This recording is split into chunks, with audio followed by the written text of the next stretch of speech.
अस्सलाम वालेकुम। कैसे हैं आप सब? उम्मीद है कि आप सब खैर खैरियत से होंगे, खुश होंगे। आज मैं अपने किचन में बनाने जा रही हूँ मटन कढ़ाई।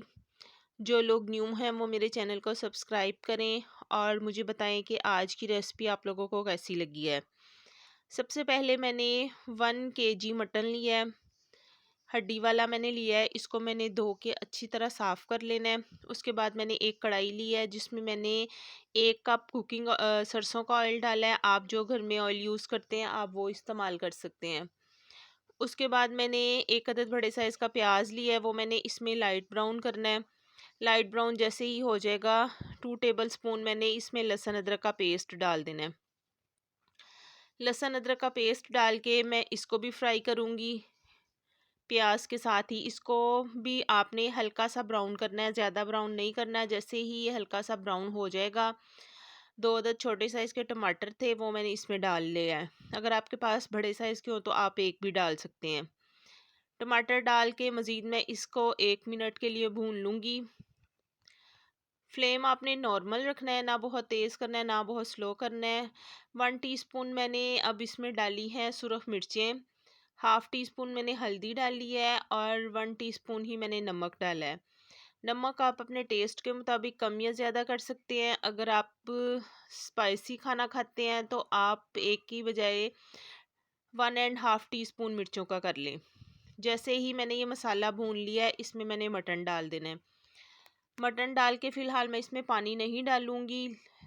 इसको मैंने 5 मिनट इस मसाले में अच्छी तरह भून लेना है ताकि ये इस गोश्त की जो एक स्मेल होती है वो ख़त्म हो जाए। ये देखें इसकी मैं भुनाई कर रही हूँ साथ साथ। आपको पता है कि चिकन में पानी डालने की ज़रूरत नहीं होती, लेकिन मटन में पानी डालने की ज़रूरत होती है क्योंकि इसको हमने अच्छी तरह गलाना है। ये देखें मैं इसको भून रही हूँ। जैसे ही 5 मिनट हो जाएंगे मैंने इसमें डाल देना है पानी का 1 गिलास। पानी आपने बहुत ज़्यादा नहीं डालना कि पानी खुश्क करना हमें मुश्किल हो जाए। पानी आपने 1 गिलास डालना है या ज़्यादा से ज़्यादा आप 1.5 गिलास डाल सकते हैं। इससे ज़्यादा आपने पानी नहीं डालना क्योंकि पानी खुश्क करना फिर आपके लिए मुश्किल हो जाएगा। फ़िलहाल मैं इसकी भुनाई कर रही हूँ। ये देखें मैंने 1 गिलास इसमें पानी का डाल दिया है। पानी का डाल के मैंने इसको पकाना है। जैसे ही ये पकना शुरू हो जाएगा फिर मैंने इसको बिल्कुल स्लो फ्लेम पे पकने के लिए रख देना है। बाज़ लोग मटन को प्रेशर लगा के पकाते हैं, लेकिन अगर जल्दी हो तो हम प्रेशर भी लगा लेते हैं। अदरवाइज़ हमारी कोशिश होती है कि हम हंडिया में ही ये मटन गलाएं। ये मैंने 2 अदद लेमन लिए हैं, सब्ज़ धनिया लिया है, 3 अदद हरी मिर्चें ली हैं और एक टुकड़ा मैंने लिया था अदरक का। ये मैंने काट लिया है। ये मैं एंड पे जब बुनाई कर लूँगी गोश्त की फिर इसके ऊपर मैं डालूँगी।